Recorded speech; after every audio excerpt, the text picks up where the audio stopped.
so here we are in Genesis chapter 8. This is the flood receding. So in chapter 7, basically you see the flood happen just as the Lord said it would, and that it was going to rain 40 days and 40 nights, and Noah and his family, and then all of the animals that God had commanded to be on this ark, both the animals to ensure the lineage and the procreation of this life would continue, but also those animals, the extra 7 pairs that were there for eating and for sacrifice.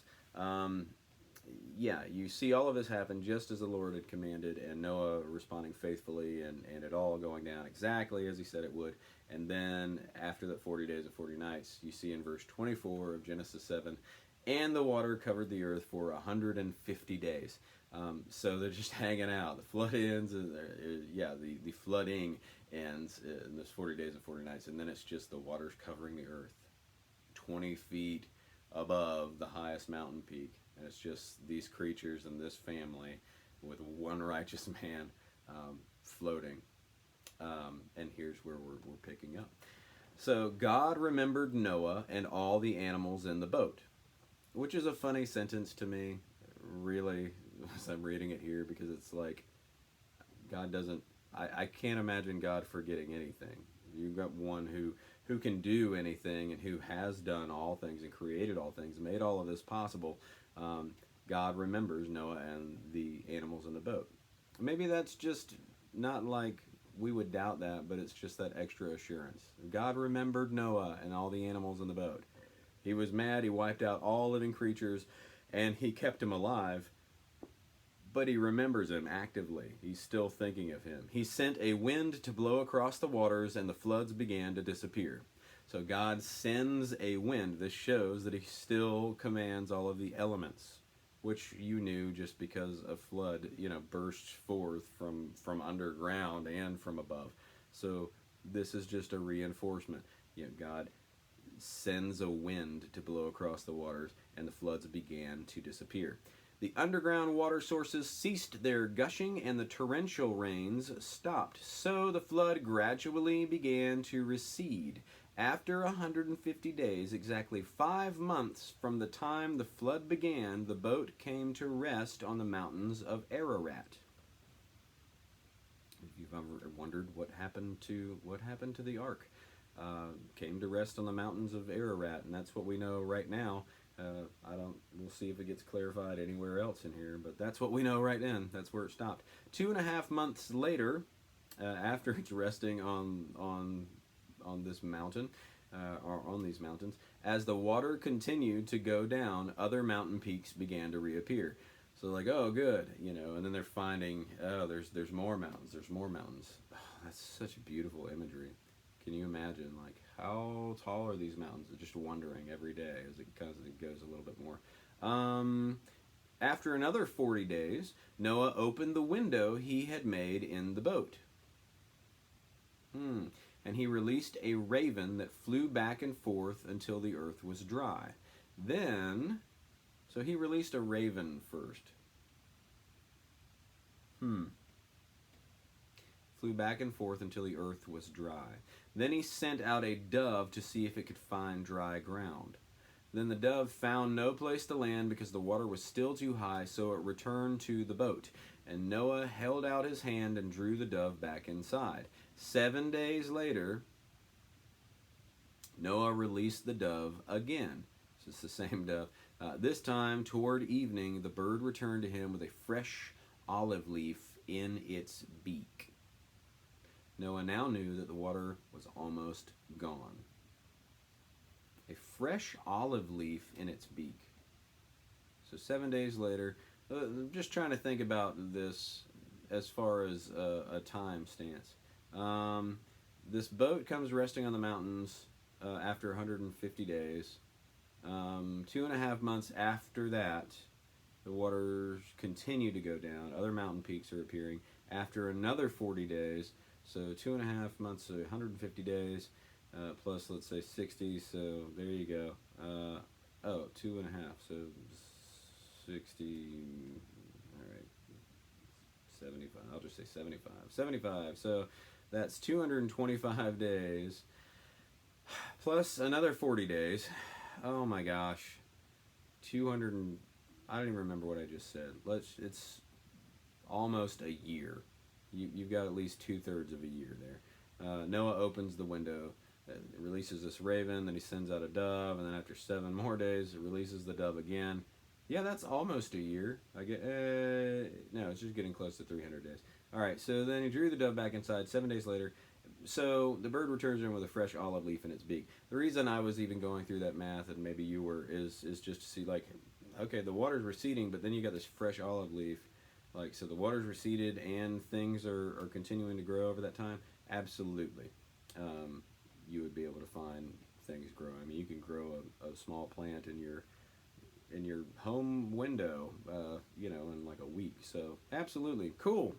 I don't know why that was important to go through, but for some reason it seems significant. Again, I'm sorry. I'm just trying to capture things as they pop out to me when doing this. Yeah, and this is where anyone that subscribed stopped. Noah now knew that the water was almost gone. A week later, he released the dove again. This time, it did not come back. So, dove was like, I ain't going back to that, man. I got plenty. I'm going to build a nest in this tree right here. I wish that other dove came with me. Sorry. Finally, when Noah was 601 years old, 10.5 months after the flood began, well, see, that would have been good to have just read ahead, really, because then I would not have had to do that math. 10.5 months. Yeah, all right, there you go. Noah lifted back the cover to look. The water was drying up. 2 more months went by, so that's when you have basically a year, right? And at last the earth was dry. So the earth was finally dry. Then God said to Noah, so God speaks again to Noah after basically a year. Noah, who had been this righteous man who has followed God's commands exactly to the letter, who endures this flooding and then this long recession of those flooded waters, God finally speaks to him. I mean, so then God said to Noah, see, maybe that's speculation for me to say that God didn't speak to Noah in that whole time. But this is the first time that it's recorded. Then God said to Noah, leave the boat, all of you.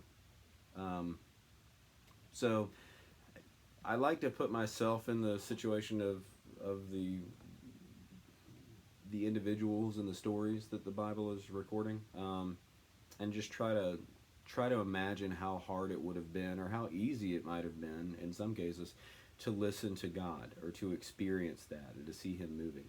One, it helps me kind of get a fresh perspective of things, but two, it just helps it become that much more real, and I can get caught up in the wonder of God. Like, I'm going to do this, God, I guess I'll follow through in building these things and in making this, and just trust you. But then if God had not been talking with me and didn't have that close relationship and fellowship that we've heard about Noah having before, man, that would be, just imagine how much of a testing that would be. How much more of a trial that would be if the family's just sitting around like, okay, has God spoken to you again? Kind of been almost a year. Were you just insane? Like, I cannot imagine what that was like. That's just so interesting. So yeah, then God said to Noah, and maybe it's the first time that He's spoken in a whole year, maybe it's not, but He says to Noah, leave the boat, all of you. Release all the animals and birds so they can breed and reproduce in great numbers. So He says, release all of them so that they can multiply and fill the earth, which is what their purpose was to begin with, right? Okay, verse 18. So Noah, his wife, and his sons, and their wives left the boat. And all the various kinds of animals and birds came out, pair by pair. The same way that they came in to this boat. The same way that they were offered this salvation. They came onto this boat and this saving vessel this way, in pairs, and they left that way.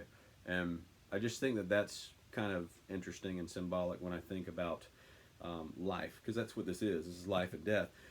That's life, and a way for life, and a lifeboat, essentially, that they go on to pair by pair. When I think about that in the idea of like how God formed man and breathed life into us, He formed us from the dust, and He says, "To dust you shall return." So the same way that you're given life, you're going to return to that.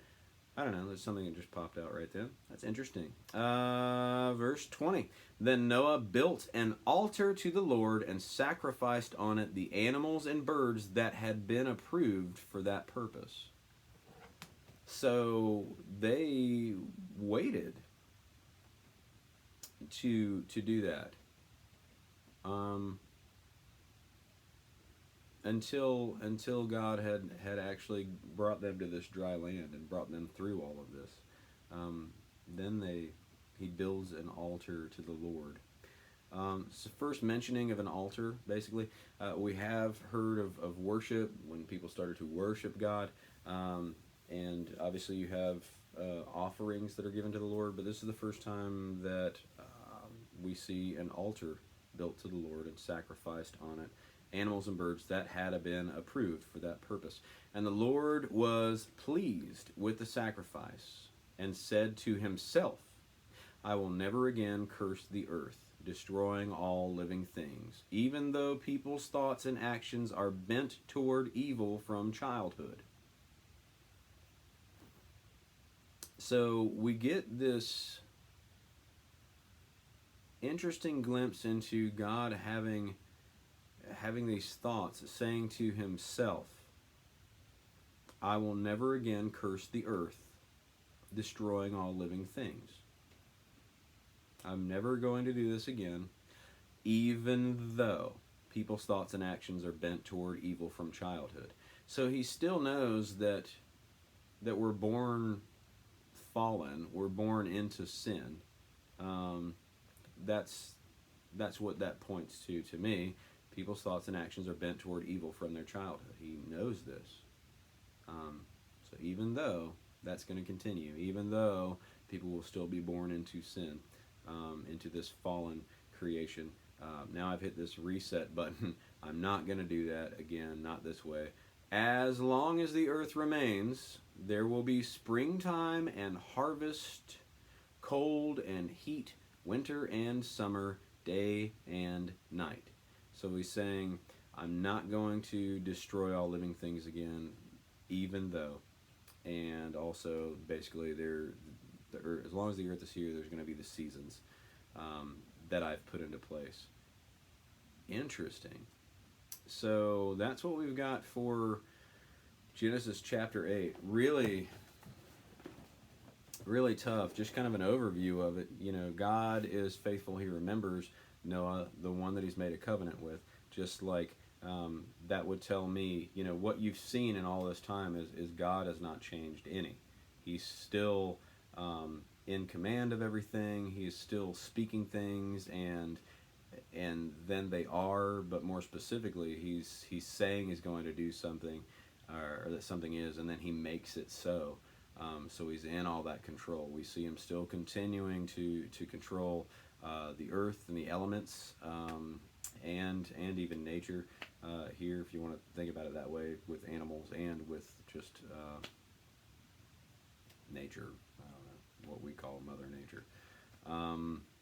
So that's really cool. It's sticking to everything that He has said. So He's been faithful in all these things, and with that faithful character, we suddenly get this again, where Noah is continuing to follow through with things, and testing these things with other things that God has made, using, you know, the birds and the animals that God has given man dominion over, like to be helpers. Like Noah is using these animals as helpers to see if the ground was dry, and if all of the waters had receded.